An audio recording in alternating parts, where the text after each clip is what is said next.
Assalamualaikum warahmatullahi wabarakatuh. Perkenalkan, nama saya Warsdi. NIM 2086112, Prodi Bisnis Kesrik, Ilmu Keolahragaan, Universitas Negeri Padang.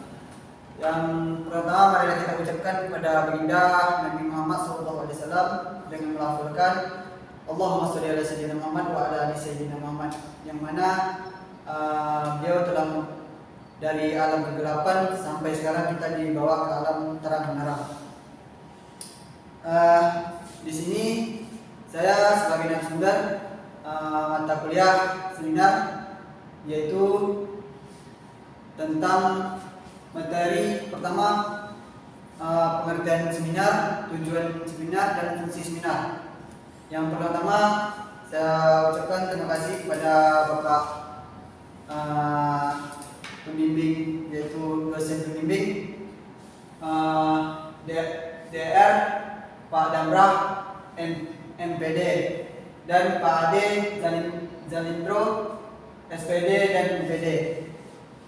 Ya, sekarang saya akan menjelaskan materi pertama, yaitu pengertian seminar.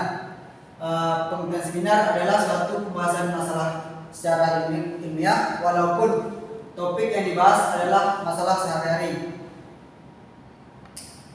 Dalam suatu seminar itu sering diakhiri dengan kesimpulan dan atau disebut dengan keputusan yang memerlukan hasil pendapat bersama, yang biasanya dipandu oleh seorang moderator. Dalam pembahasan seminar berpangkal pada makalah atau karya ilmiah atau kertas. Kerja yang telah disusun sebelum oleh beberapa orang berbicara dengan pokok-pokok pembahasan yang diminta oleh panitia penyelenggara. Jadi di sini seminar akan efektif apabila ada beberapa hal sebagai berikut. Yang pertama itu tersedia waktu yang cukup untuk membahas persoalan atau permasalahan itu tersebut. Yang kedua, problem sudah dirumuskan dengan jelas, maka akan mudah untuk menyelesaikan suatu masalah itu. Yang ketiga, para peserta dapat diajak berpikir logis. Jadi masalah itu bukan hanya tentang logis atau tentang masalah sehari-hari saja, tapi tentang bagaimana memecahkan suatu masalah itu dengan logika yang baik. Yang keempat, problem memerlukan pemecahan yang sistematik. Jadi masalah yang dipecahkan itu agar dimana masalah itu lebih dipecahkan dengan lebih baik. Jadi masalah itu dicari solusinya dan dicari pendapat bersama-sama. Maka dituntut di seminar ini diadakan diskusi. Yang kelima, problem akan dipecah secara menyeluruh. Jadi yang keempat sama yang kelima ini sejalur. Kenapa gitu? Dipecahkan secara menyeluruh, jadi dibentuklah diskusi tersebut. Yang keenam, moderator dan pembicara terampil dalam mengarahkan dan menyampaikan jadi moderator dan pembicara menyampaikan solusi atau pemecah masalah itu melalui moderator. Yang kedua, materi kedua, yaitu tujuan dari seminar. Tujuan dari seminar itu ada 5. Yang pertama, untuk meningkatkan kemampuan kita dalam menganalisis suatu permasalahan. Yang kedua, untuk menambah wawasan kita tentang permasalahan atau isu-isu ilmiah. Yang ketiga, melatih kita dalam mengemukakan pendapat yang masuk akal dan sistematis. Yang keempat, untuk meningkatkan wawasan dan membuat kita terbiasa dengan tata cara yang ada pada suatu seminar. Yang kelima, meningkatkan kemampuan kita dalam berdialog atau berkomunikasi dengan orang lain. Itulah tujuan dari seminar, ada 5. Yang ketiga, fungsi seminar. Fungsi seminar itu secara umum adalah sebagai media untuk menyampaikan informasi atau gagasan baru yang bersifat ilmiah kepada halayak. Dan begitu dan begitu para peserta dapat memanfaatkan informasi tersebut untuk menyelesaikan permasalahan yang ada. Setiap kegiatan seminar pada umumnya diakhiri dengan kesimpulan atau solusi terhadap permasalahan yang dibahas.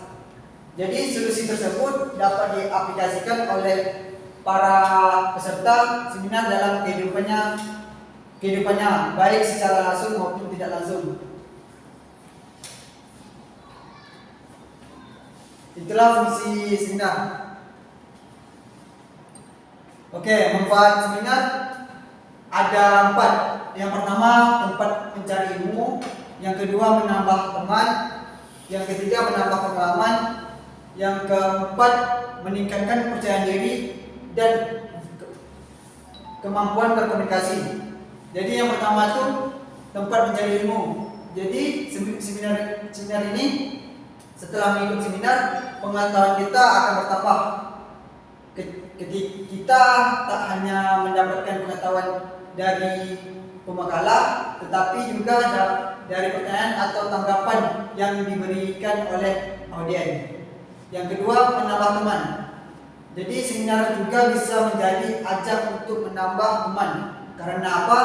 Biasanya saat seminar secara tidak langsung kita akan mengenal dan berdiskusi dengan peserta seminar yang lainnya. Yang ketiga, menambah pengalaman. Dengan mengikuti seminar, kita juga dapat banyak pengalaman berharga, seperti kita ketahui bersama pengalaman adalah lebih baik. Yang keempat, meningkatkan kepercayaan diri dan kemampuan berkomunikasi. Setiap individu diharapkan memiliki kepercayaan diri dan kemampuan berkomunikasi yang baik. Jadi jika kamu merasa tidak memiliki dua kemampuan tersebut, cobalah untuk mengikuti seminar. Dari diskusi hal yang membuatmu bingung dengan peserta seminar baik yang ada di sampingmu, kamu juga bisa bertanya secara langsung kepada pembicara. Tanpa sadar, tingkat kepercayaan diri dan kemampuan berkomunikasi kamu akan bertambah dengan sendirinya. Oke, masuk materi ke 2, pengertian seminar. Ini perbedaan seminar, simposium,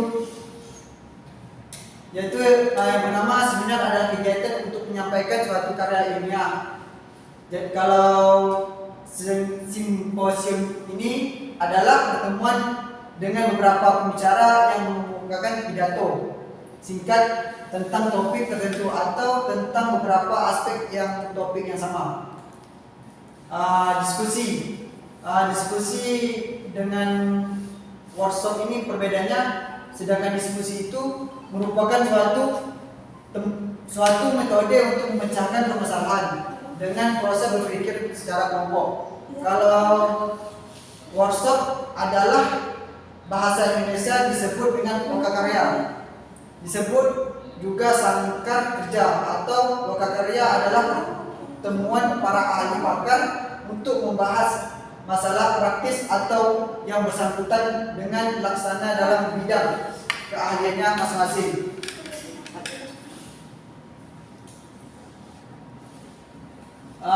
Panel diskusi. Jadi dari 5 tadi, pengertian seminar, simposium, lokakarya, diskusi, dan ini panel diskusi adalah oleh sekelompok orang bernama panelis yang di dalamnya membahas tema tertentu yang sedang menjadi perhatian umum.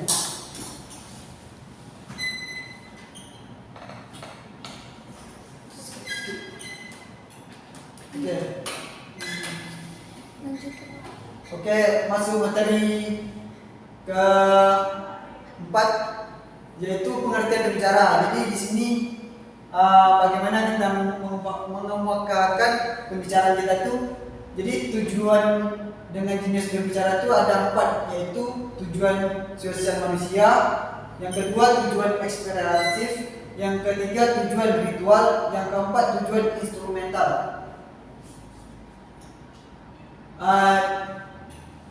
Agar menurut KBBI pengertian kata efisien ini adalah tepat atau sesuai untuk mengerjakan atau menghasilkan sesuatu dengan baik atau tidak membuang-buang waktu, tenaga atau biaya. Yang kedua, mampu menjalankan tugas dengan tepat yang cermat, berdaya guna, bertepat guna dan sangkil. Menulis efektif dan efisien adalah pengertiannya bagaimana menyampaikan ide lewat tulis yang mengenai, tapi dengan bahasa dengan yang secara sederhana. Oke, terima kasih. Itulah hasil presentasi saya dari materi yang saya jelaskan. Mudah-mudahan audien paham apa yang saya sampaikan. Saya sebagai Musli, saya mohon maaf. Wabillahi taufiq hidayah. Assalamualaikum warahmatullahi wabarakatuh.